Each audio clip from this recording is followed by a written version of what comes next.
KPBS On Demand is supported by Splatero, helping homeowners pay off debt by offering streamlined access to your home's equity with no additional monthly payments or new debt. Splatero provides a lump sum of payment in exchange for a share of your home's future value. Pre-qualification is available at splatero.com.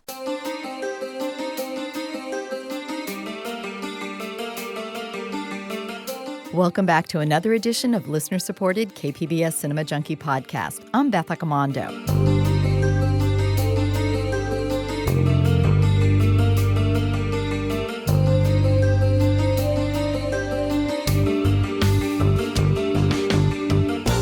Today's podcast comes to you earlier than usual because the San Diego Asian Film Festival kicks off tonight, and I wanted to talk about its opening night offering, as well as to talk about the passing of a Hong Kong legend, Raymond Chow. So what better way to do this than to have the San Diego Asian Film Festival's artistic director, Brian Hu, come on the show and discuss both. Okay, if you don't live in San Diego, I know you might be thinking, why should you listen to a podcast that's going to tempt you with offerings that you won't be able to see?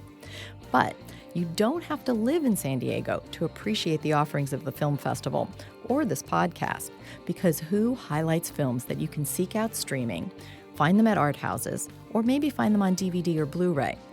But I will confess, there are a few that might be near impossible to see outside of a film festival venue. Plus, you might want to get some insights into the challenges of running a film festival, or find out about trends in Asian cinema, or maybe make a list of filmmakers that you need to watch. So join me on a journey through Asian cinema that begins by paying tribute to one of its towering figures.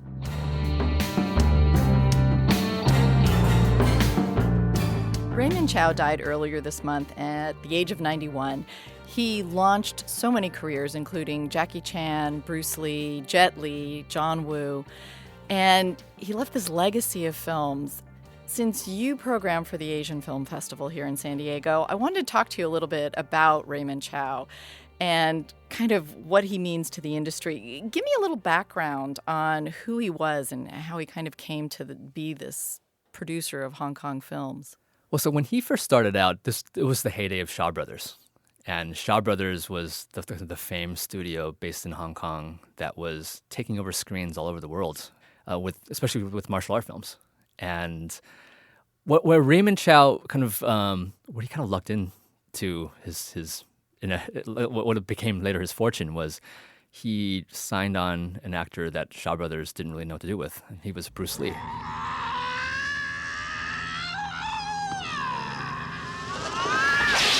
So it's not just that he sensed that there's something special in Bruce Lee or that Bruce Lee ought to be a movie star.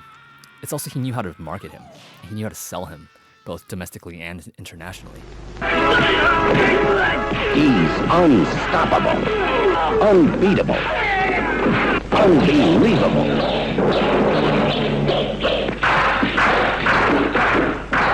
He's Bruce Lee, the master of karate, kung fu, delivering the Chinese connection. And that's really, I think, his legacy. I mean, the Bruce Lee, of course, there's no one like him. But what Raymond Chow did was he realized, well, yeah, there's only one Bruce Lee. I can't just make Bruce Lee movies. And Bruce Lee only made he made a few films just in his prime. And what Raymond Chow did was he created a format and a familiarity with that famed Golden Harvest logo that got the entire world buzzing about these films, and that really stole the thunder away from Shaw Brothers and revolutionized not just Hong Kong cinema, but what Hong Kong cinema means internationally as a part of world cinema. I still can remember those tones that hit when the logo for Golden Harvest comes on.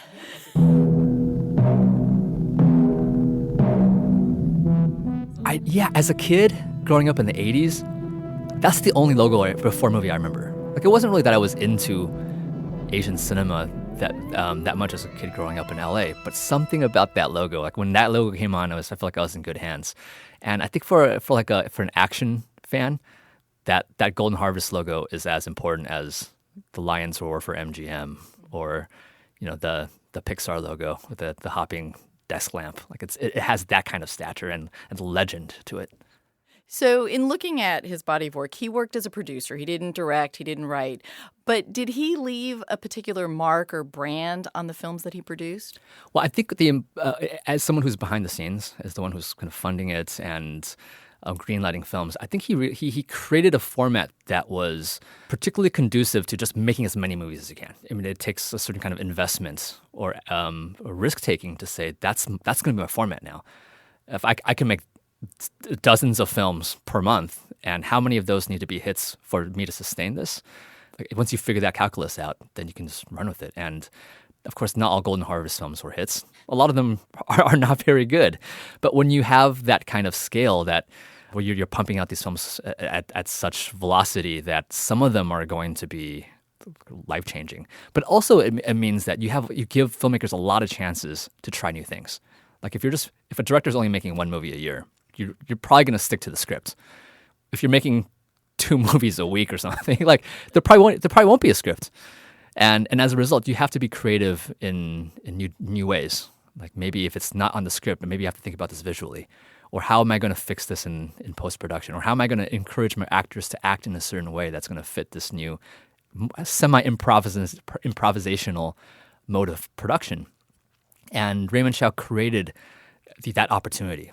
And that, to me, I think is what revolutionized Hong Kong cinema in the 80s in particular, when you have just the most inventive approaches to cinematography and special effects and even to acting, which doesn't get a whole lot of credit in Hong Kong cinema. Raymond Chow created the terms in which this could be possible. Are there other stars and directors that people might be familiar with that he helped launch? We mentioned Jackie Chan, who followed after Bruce Lee, and Jet Li, and I believe John Woo did his first feature film with Raymond Chow. Are there any other people that people might recognize? Golden Harvest's imprint is so deep in Hong Kong cinema that I'm actually not sure which ones are theirs and which ones are not Golden Harvest's. And also because these stars and directors worked with so many companies. Yeah, I mean, Jackie Chan is one that really was a very much a Golden Harvest person from, especially in the beginning. Oh, yeah! I mean, just pretty much anything in the 80s.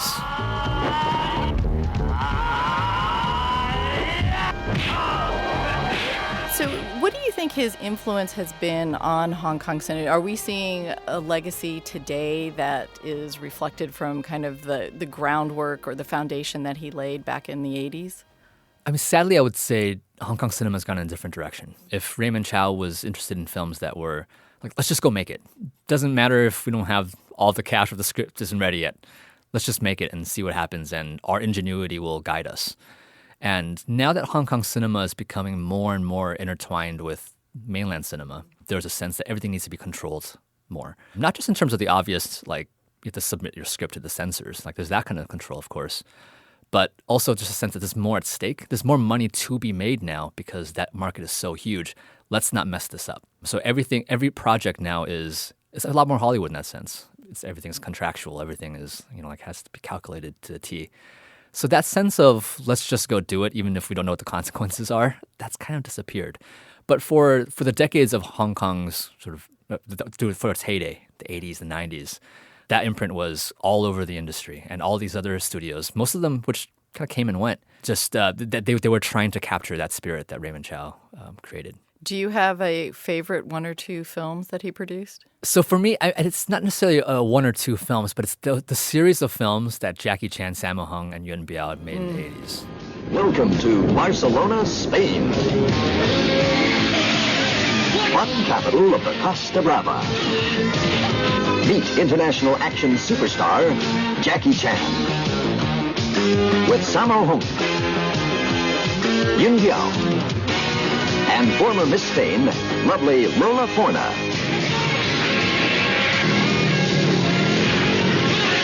In Wheels on Meals. It delivers a giant-sized helping of fun and thrills. And mostly for just sentimental reasons, like Wheels on Meals. Just like, these are the movies that before I knew what a subtitled movie was, I was watching these movies. Like, my Mandarin or Cantonese isn't good enough to watch these films. But when I was a kid, these are the first films I saw subtitled, and I didn't even realize they were subtitled. I somehow figured out the story, and I was just totally enraptured by what was going on visually, and also just the charisma of these stars. So I think for me it would be that series of films they made in the 80s. It's nothing like them. No, that was like the pinnacle of that era. I remember discovering those films on laser discs Yeah. and watching them.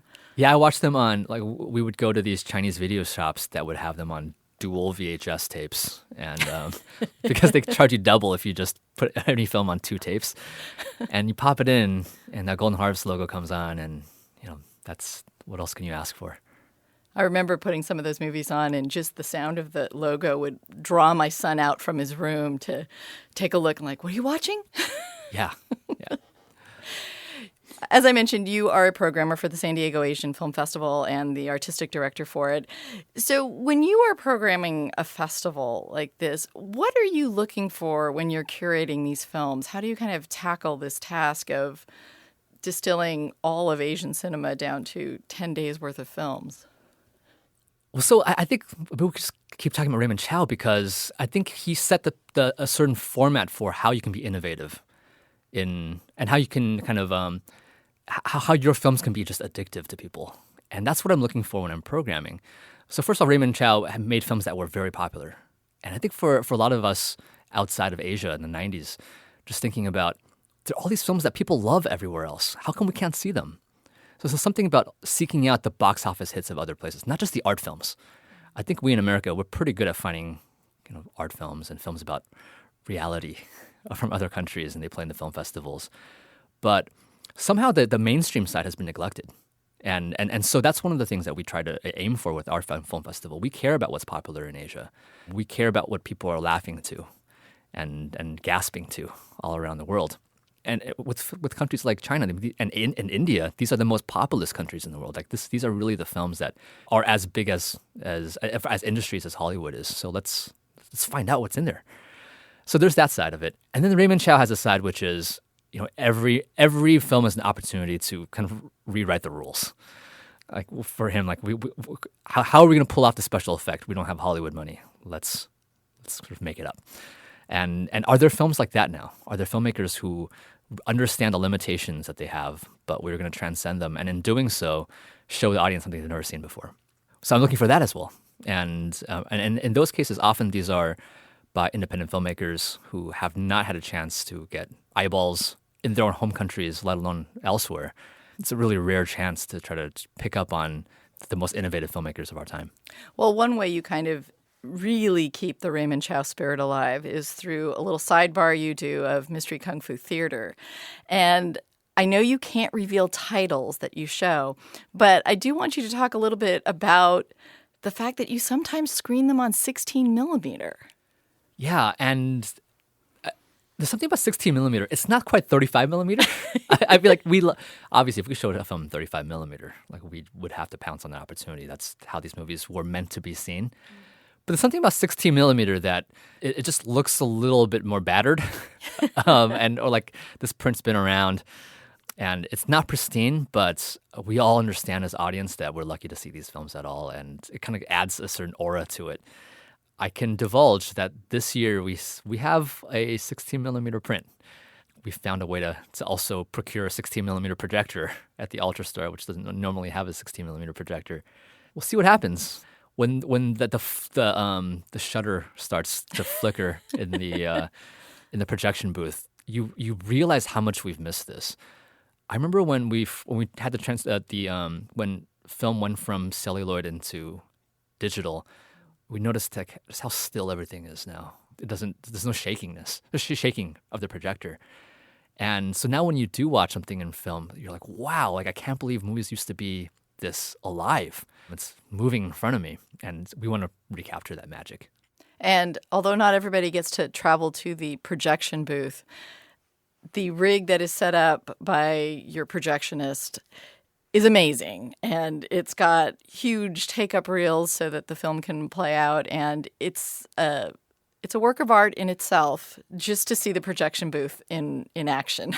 Yeah, no, we're really lucky to have John Miller, our projectionist, who, like Raymond Chow, he sees it as if we have the 16 millimeter print, we have no projectors for it. We can either just not show this film, or we can invent something that will allow us to play it, and He literally invented this device. It doesn't exist anywhere else. Well, and the thing about Mystery Kung Fu Theater is that you are all in a theater together. These films tend to be kind of old school kung fu movies, the kind of thing Raymond Chow might have produced. And the ability to see that in this communal kind of environment where everybody is oohing and eyeing and getting to the edge of their seat at the same time is really fun. Yeah, and you have all kinds of people in the audience. Some who you know, like they've seen countless kung fu films. And part of the challenge is trying to show them something they've never seen before. But also what I love about that audience is they will pick up on like who the stars are. They might recognize the director, and they'll know a lot of the tropes, so they know what makes whatever we show either similar or different, and then they respond accordingly. And then you have people who just have never been exposed to this odd corner of film history. For them to feel a little bit like, everyone here seems to know what this is, how come I don't? And then just wanting to be indoctrinated into this, it feels like a secret society. And that's what we want to create with this, and this idea that you can't tell. But once you see the film, you can't divulge to the world what it was. Like you're part of this. You're part of this club now, and I love the way that the audience comes out and feels some ownership over this. They feel like this is for us, and I feel so lucky that we have an audience like that. Now, a title we can divulge that carries on this spirit is a Detective D film by Choi Hak, who's an amazing action director from Hong Kong. This one we can talk about, and it does something which I can't believe I have not seen yet, which is martial arts in 3D. Yeah, I mean, Choi Hak is such a brilliant director of 2D. Yes. He knows when to make action go up, down, left, and right, and to surprise us with it. So what if you just give him an extra axis to move on? And it's not just throwing things in our faces. Like I think that's what we're expecting. Like just the gimmick of 3D. What if we threw some arrows at the audience? And there's a little bit of that. But I think he has such a sense of magic that when things are thrown at us, sometimes like is it a real thing? Is it just and it's a fantasy. It's not just a martial art film. It's also about magic. That's one of the themes of the film. And so what's also being launched at us are physical objects that may or may not be there, and it's really a work of art in that sense. He's utilizing this extra dimension to have us imagine the world anew, just the way his 2D films did. And this is really the only way for this movie to be seen. And his 2D films pretty much leapt off the screen as well, I have to say. Those were some of the earliest ones I was exposed to from Hong Kong cinema, and some of those just make your eyes pop. Yeah, so who knows what we're going to be transported to with this one. You break up the festival into different sections to kind of help guide people through the films. And one that's always a joy to experience is the masters, because these are filmmakers who have proven their craft, and you look forward to pretty much everything they do. What is it like curating from these masters? What films are you picking from this year, and which masters are you going to be showcasing? This is the easiest section. It's sort of like if you've got a new Picasso, if someone discovered a new Picasso, like it could be the worst Picasso ever. Like we should probably show the world that people are going to be hungry to find out. And well, obviously, if any of these directors that we consider masters of Asian cinema made a less than average film, I would probably think twice about playing it. But they're masters for a reason, and they make my job very, very easy. Like someone like Jafar Panahi, he doesn't make movies. Actually, no, he's been pretty prolific lately. He's famously had a filmmaking ban put on him for his because of his outspokenness about politics. And after that filmmaking ban, he's made more films than ever.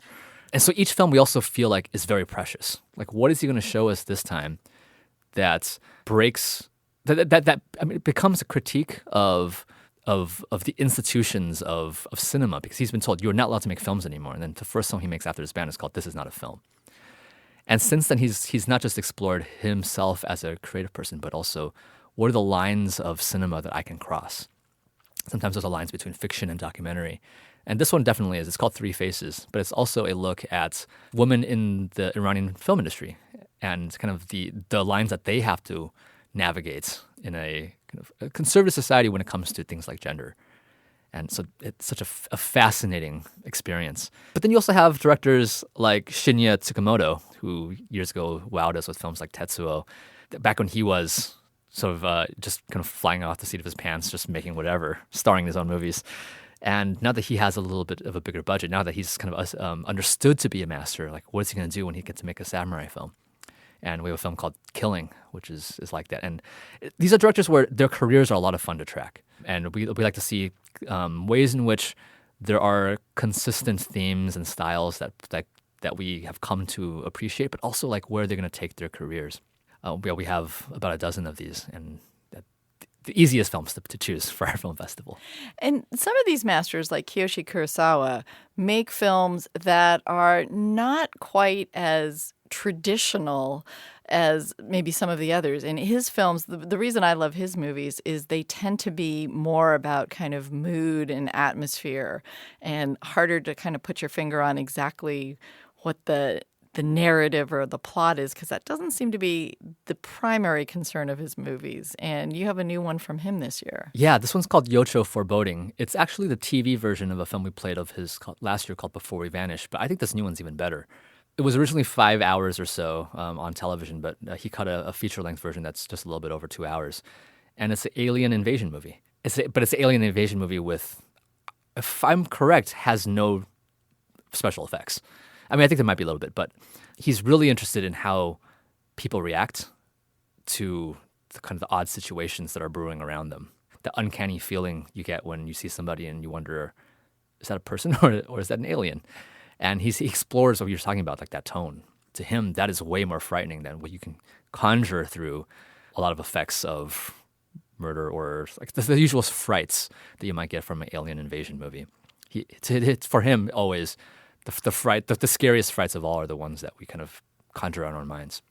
And he's a master of just creating unease, like disquiet. I don't know. There's a tone he creates that just puts you kind of on edge, but not in the way where you're jumping at something that like pops out of the dark or something. Right, and he dread maybe. Yeah, the uncanny. I think that's a way of thinking about him. Like what is going? Am I seeing this right? Like sometimes you get that feeling when you're watching his films, and yeah, the alien invasion story is kind of a perfect one for him. And I'm also looking forward to Koreeda's new film, Shoplifters, which just won at the Cannes Film Festival. He's another director who has a mastery of tone and style that's kind of this quiet, not in-your-face style at all, but a very kind of elegant way of crafting a film. Yeah, this one is about a family kind of living below the radar, and they steal. I mean, they shoplift petty foods and household equipment that they share, and that's how they get by. And so this could easily become, like a cute little family comedy.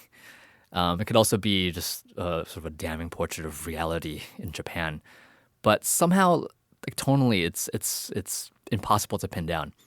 The last few years, Koreeda's made a lot of films that have been charming domestic comedies with that are grounded in reality.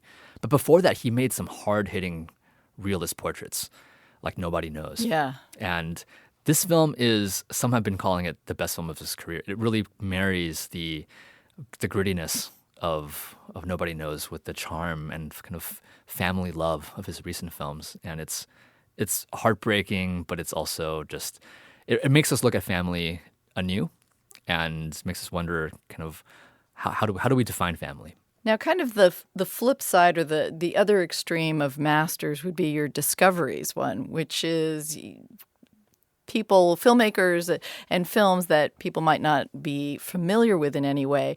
So how difficult is that to kind of unearth these gems? This would be the hardest section. Because like the Cannes Film Festival isn't really interested in these movies. Mm-hmm. They like the films by the famous directors or that are produced by famous directors, whereas we don't want to just show the ones that have been playing the big film festivals. Although there are some here that played big festivals. This is where we do the most research, and some of these came through our open call, which is incredible. And some of them are filmmakers we've been tracking for a long time, and we've seen them start from having very, very little resources, and now they just have slightly more resources. And we see the development of their wild ideas about film and how you can kind of evoke new sorts of emotions, but also experiences through film. And these are where you're going to find the future masters. And one of them, I mean, he's ready. He's on the cusp. His name is Bi Gan. He made a film called Long Day's Journey into Night, which is also in 3D. So if Choi Hark is taking advantage of the fact that there's a lot of money in 3D in China, Bi Gan realizes I can make a movie that is not going to make a single dime in the box office, but I can use 3D as just another tool in my arsenal of filmmaking. And the first half of the film is in 2D, and at one point in the movie, you are triggered to put on your 3D glasses, which we will provide for the audience, and the movie takes off from there with some of the most stunning camera work I've ever seen in any movie. And he's taking chances in new ways that I've never seen before, and that's the spirit of the Discovery section. Not all of these films are going to be, absolute masterpieces, but you get the sense that there are masterpieces in making with these artists, and that's a different kind of joy than you might get from the master section, which is all of these films come to us fully formed. Well, this is, I guess, the area where if you want to be a little more experimental and gamble on something, this is where you want to go. Yeah. So, for instance, we have a film called The Return, which is about Korean adoptees around the world. And so the filmmaker decided, well, she is an adoptee herself from Denmark. And so half the film is fiction, half of it is documentary, and it's interwoven in a way that you can't quite tell what the boundaries are between the two. And as a result, the fiction scenes are imbued with a sense of realism that you wouldn't have otherwise. And then meanwhile, the documentary scenes come to life in a way that we only expect from fiction films. So those are the kinds of experiments that we're talking about in this section. You also have a category of special presentations, which contains a film that I had not heard of and is one of the wildest, craziest films I have seen. Ladies and gentlemen, now we introduce the Stardust Brothers. Legend of the Stardust Brothers. This is not a new film, but it's kind of a discovery in a different way. Tell me how you found this and kind of how it kind of resurfaced for people. Yeah, so you're absolutely right. There's nothing like this out there. It's how would we even describe it? It's like they've been trying to describe it as like Rocky Horror meets Thriller, the Michael Jackson video. But it's that's not quite it. So over. It's got a lot of De Palma's Phantom of the Paradise. A little Repo Man, maybe. Yeah. But it feels fresher than that. I mean, like it's mixing together a lot of different elements of popular culture, but it's also like it's got a kind of Japanese aesthetic to it and Japanese humor. It's zany, and they don't care.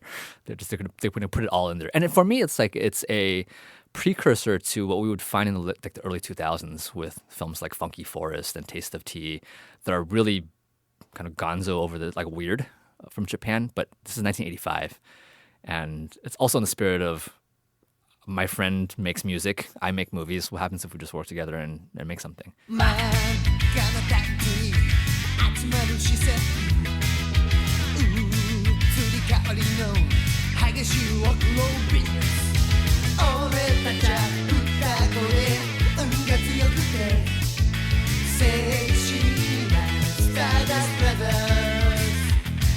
So it feels like the 1980s in a way that's nostalgic for like the late 70s maybe. So it's like layers of nostalgia, layers of pop cultural references. This new version of it's a new restoration, a new digital preservation of it. We don't really know what kind of splash it's going to make, but I think we're just like the third or fourth festival in the world to play this, since it was unearthed and first presented just a few months ago. So we'll see if it becomes the potential cult classic that I think it's destined to be. Come out and see for yourself, and see what you decide. It's crazy, yes. It's got music, and it's sci-fi, and it's just unpredictable. It's got monsters in it. It's got everything in it. I'm not sure there's anything that they left out. Yeah.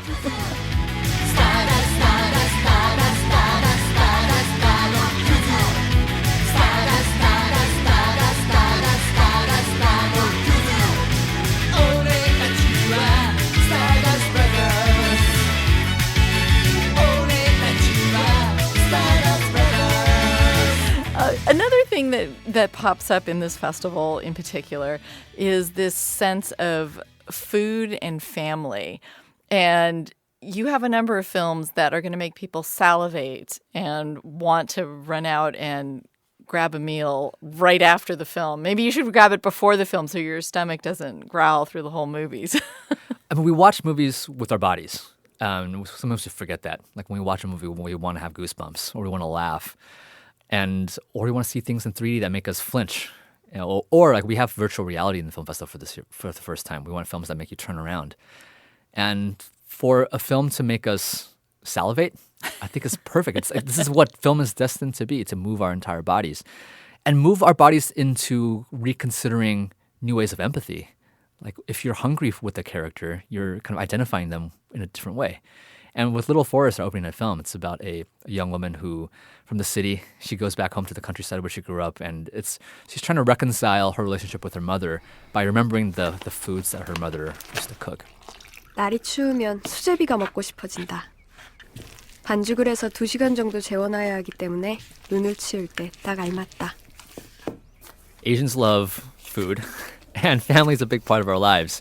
But we also recognize that I think we live in a golden age of food discourse. People love talking about food. And we want to kind of borrow people's adventurousness when it comes to food to their adventurousness about film. And what better way to do that than to have some food movies? Yeah, Little Forest was a surprise hit in the box office in Korea this year. It's directed by Yim Soon-ria, who has for many years been the most prominent woman director in Korea. And she's not very well known internationally, and we think that's a shame. So not only are we highlighting her with this film, we're also playing one of her classic films the day after. So it's really a way to spotlight her. But this food component to us is significant because we don't want our audiences just to watch these movies and say, oh, this is a culture far away. That there's a way that we as San Diegans can immediately get the excitement that is delivered in the film through, for instance, local restaurants. Local restaurants might not have the kinds of foods that are being portrayed in the film because the foods in there are rather exotic, if you will. I mean, like they're not foods you would normally get at a Korean restaurant. So we challenged local restaurateurs to say, hey, what can you make that's inspired by the food in the film, but localize it and make it significant to us in San Diego, the ingredients we have here. And they love that challenge too. And then your closing night one is Japanese. So ramen shop, it's another journey that a person takes to kind of reconnect with family. And I am not one for sentimental movies, generally speaking, and I usually kind of wince at them as being too saccharine. But when you kind of pair the emotionalism with food, where the food is the thread that kind of takes people back to these memories. I don't know why, but it just kind of, I fall into that much more readily. Maybe it's because of my background.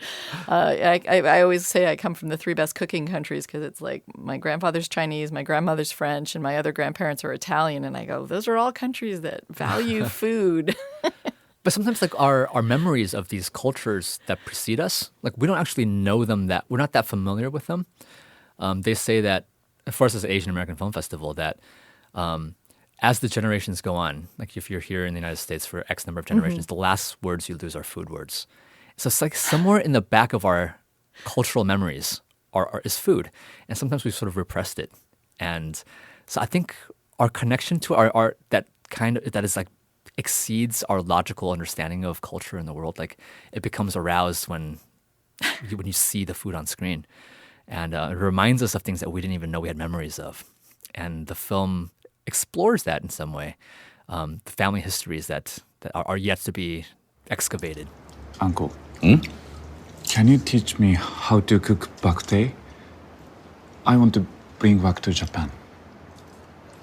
You're not here for holiday one. Hey, young man, learn bak tae very hard one. No easy one, you know. I always think about Mama's cooking and your bak tae.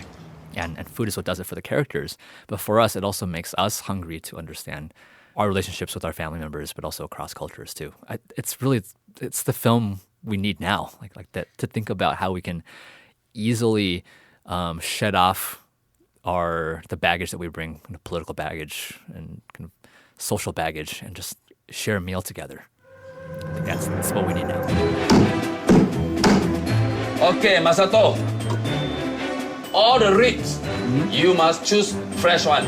Fresh one, you see? Here blood, everywhere blood, okay? Black, okay. Hi. Every time you chop, about 2 inch. 2 inch. 2 inch. 2 inch. Yes. Okay. Okay? Okay. All the ribs here, only for soup. That day you eat one, What you see this one. This one ribs, fresh, also blood here, blood there. And the meat must toin. See? Toin. Springy. Yeah. Springing. Now we cook the soup first. Cook at least 5 hours. 5 hours. Yes. Then the soup will be very sweet. And fresh. Fresh. And then you must put pepper Pepper. from Malaysia Sarawak. Malaysia Sarawak. It's the best. Sarawak. Because Singapore weather very humid, so you eat a lot of pepper, so the wind inside your body all come up. Okay. Yeah. And also garlic. Garlic, we must use all garlic. All is good. Like you. It's directed by one of Singapore's great contemporary directors, and he was commissioned by a Japanese institution to say, hey, let's make a film about Singaporean and Japanese friendship. And once again, when you think about friendship across cultures, somehow food just reminds us of how we can shed a lot of the baggage, whether it's cultural baggage, or in this case, a lot of kind of strange, like colonial, imperialistic baggage from Japan in World War II. And to think about families that have crossed both nations and how food can remind us of families we left behind, family members we didn't know as well. And we can seek happy endings through being able to eat together. And I think that's something a lot of people can identify with. You also mentioned that you want to see films that are popular in other countries and kind of bring them over here for us to share. So you have a Asia Pop section, which is dedicated to these kind of films. To us, it's important that we know what everyone else in the world is like, what their imaginations are and what their hopes and dreams are. These aren't the most realistic movies, but that's not really why we watch movies, anyways. Like we want to see more than just our reality.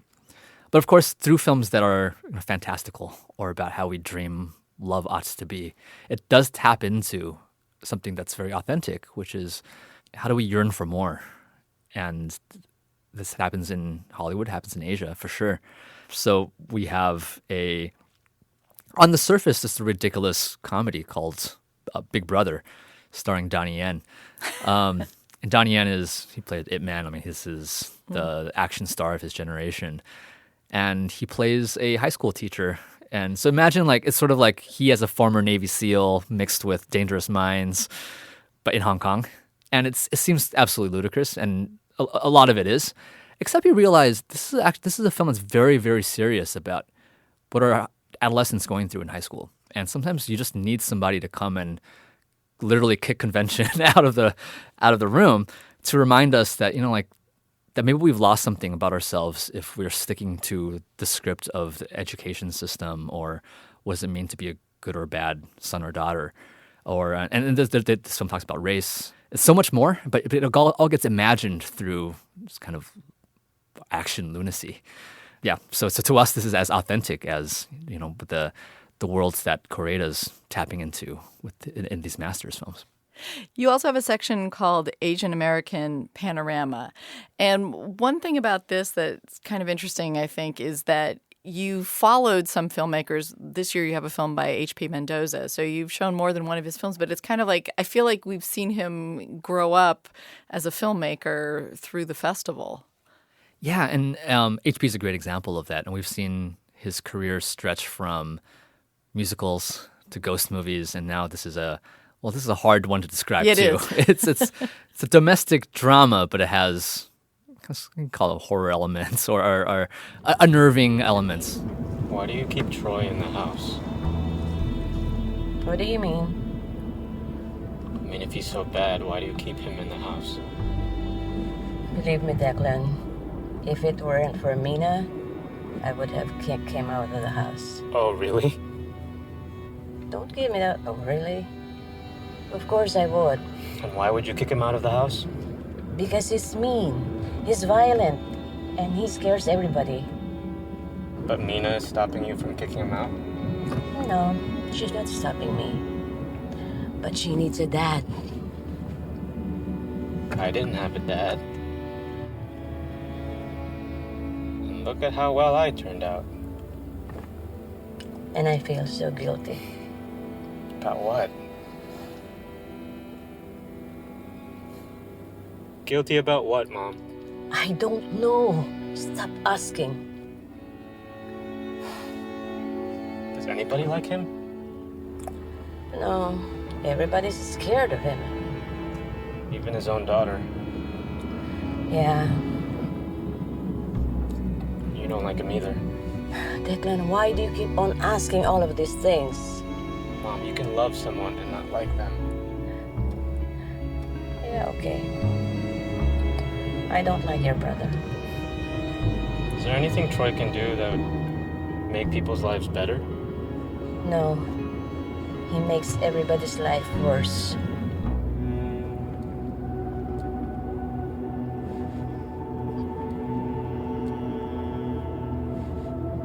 So if he makes everyone's life worse, and nobody will miss him, and the world would be a better place without him.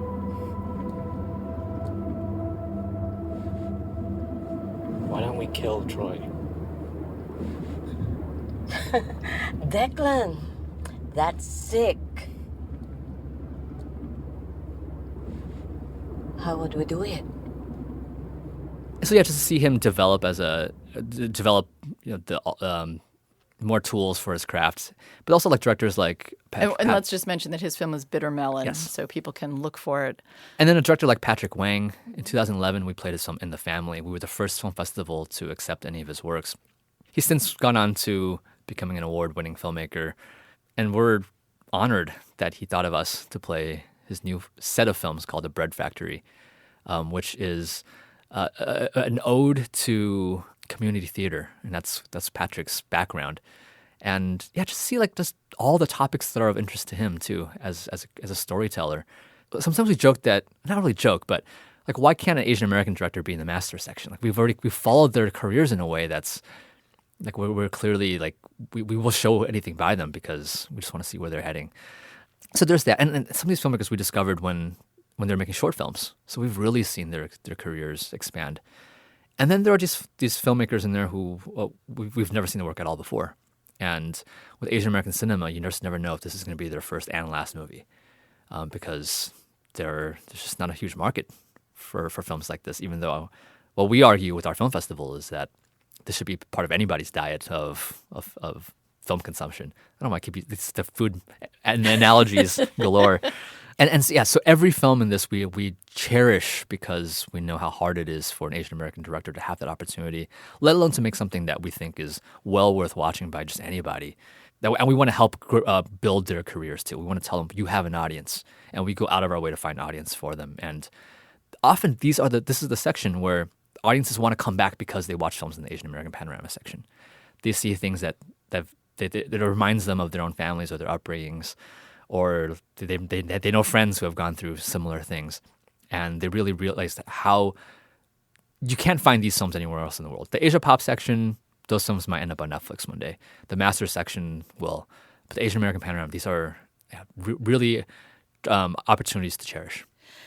And in programming the festival, have you seen changes in terms of kind of what Asian film festivals around the country are focusing on, or how they're kind of curating films? Because it seems like over the years there seems to be less of a need to push Asian American films that are strictly about this search for identity because there is more representation. So have you seen kind of the makeup of these Asian American film festivals changing over the years? Yeah, we don't often see very many films about who am I? Mm-hmm. Like that used to be, that's like the cliche of Asian American cinema. Like, I'm stuck between two worlds. Yeah. And there are films like that too. But some of these films, like we have a film called Fishbones that has an element of that too. I'm stuck between the world that my parents expect of me and kind of what I am going through outside of the home. But it adds another layer of identity politics through the LGBT stories and kind of how that complicates that question. But a lot of these films they're not about identity at all. It's just about what people are doing, and that's that. And what Asian Americans do, regardless of whatever cultural conundrum they're going through, is still significant and heroic and whatever. And for instance, we have a film called Blowing Up. This is a documentary about a judge in New York City, and it's about how she's trying to work with some grassroots organizations to create a program so that if you are coming through her court and accused of a sex crime, that there's a pathway to clearing, to being fully all the charges to be dropped, and to get you in some kind of a program that's going to get your life together. And she happens to be Japanese American.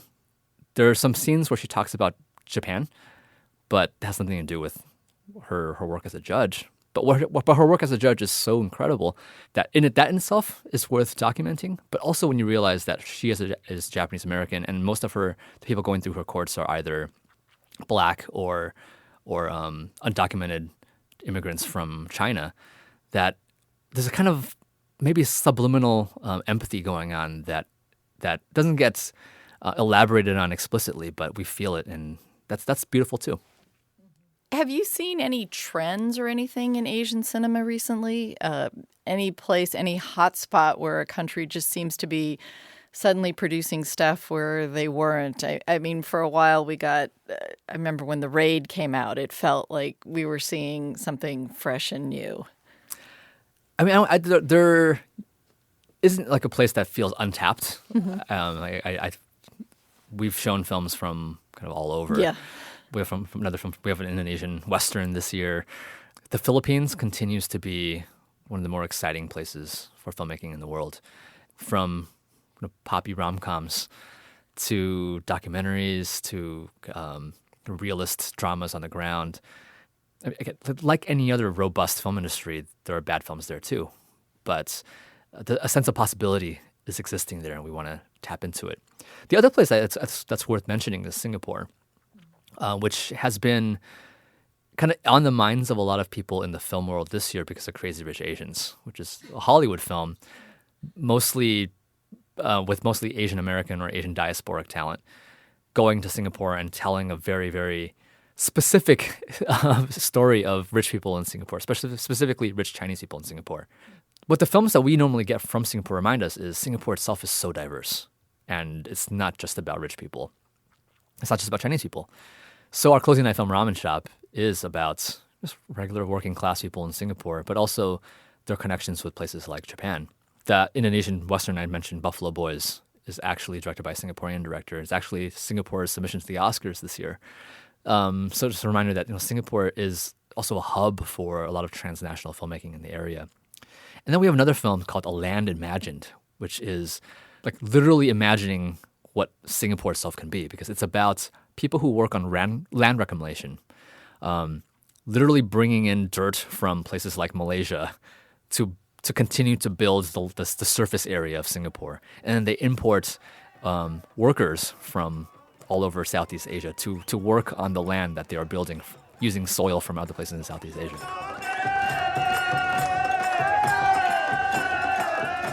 It's such a fascinating film. And it's a film noir. It's a devastating film noir.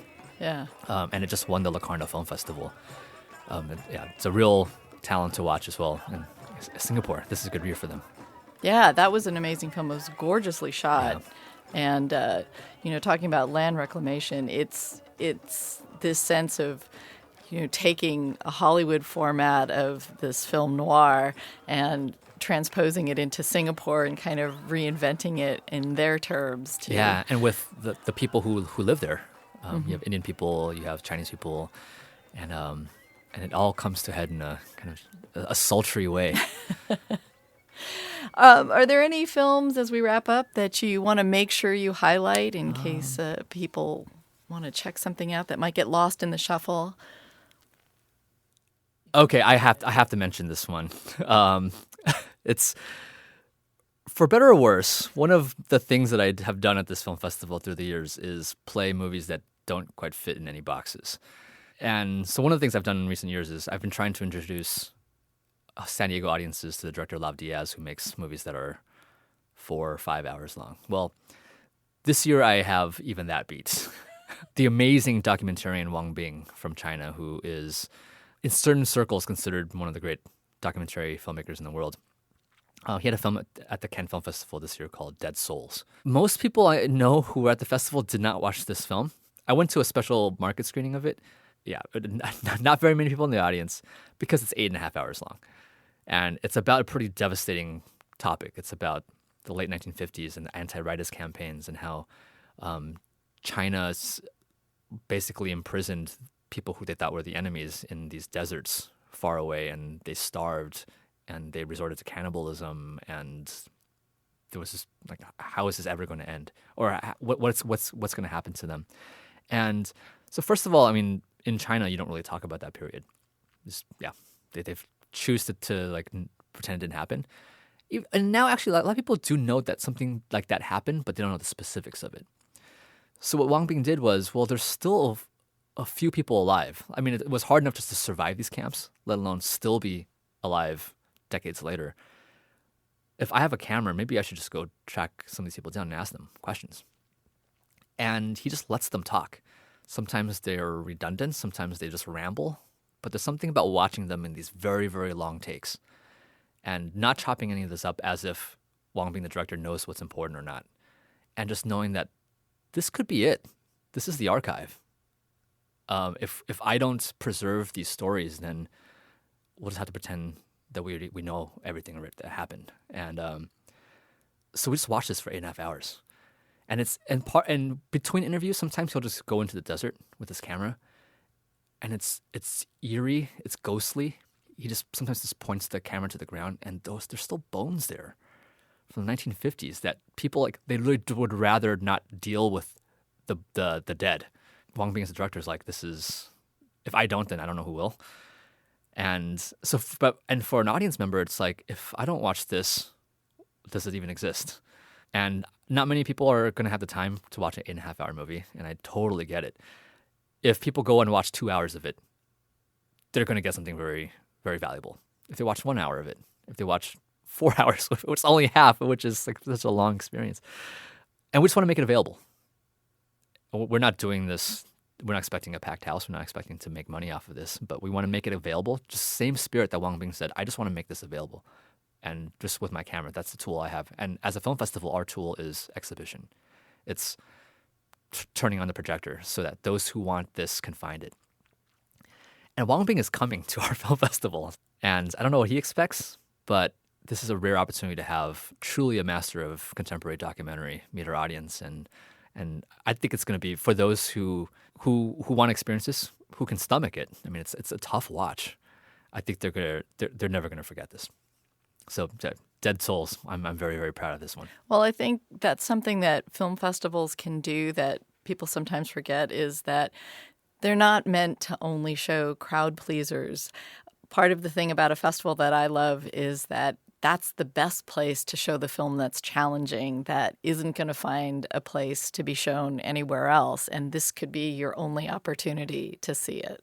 Yeah. And I do believe it will please the crowd, just a very, very, potentially very small crowd. And maybe not the kind of pleasure we normally get, but it's truly a deep kind of satisfaction and just a sense of, not necessarily like, oh, I'm so proud of myself for watching this, but like I got something today. Beyond just beyond just getting educated. To me, it's not about being educated. It's about being transported. And this film does that. And that's a certain kind of joy to that too. And we want to give people opportunities to have all kinds of joys like this through film. All right. Well, I want to thank you very much for talking about the 19th Annual San Diego Asian Film Festival and Raymond Chow. Thank you.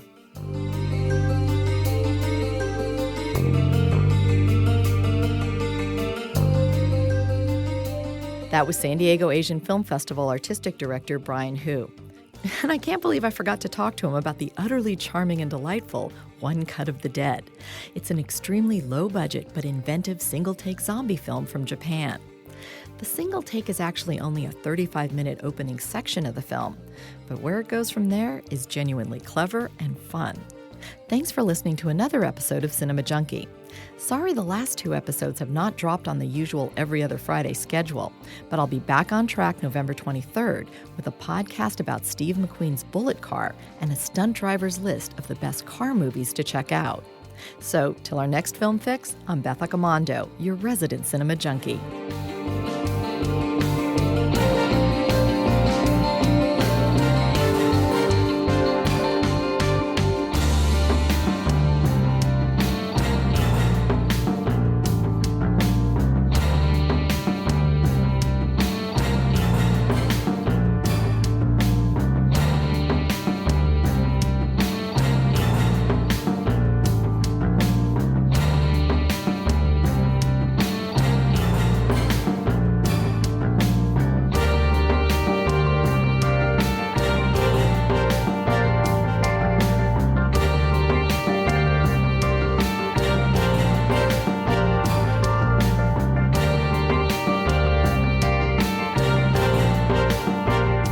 KPBS On Demand is supported by Splatero, helping homeowners pay off debt or for home improvements by offering streamlined access to your home's equity with no additional monthly payments or new debt. Splatero provides a lump sum payment in exchange for a share of your home's future value. Learn more at splatero.com.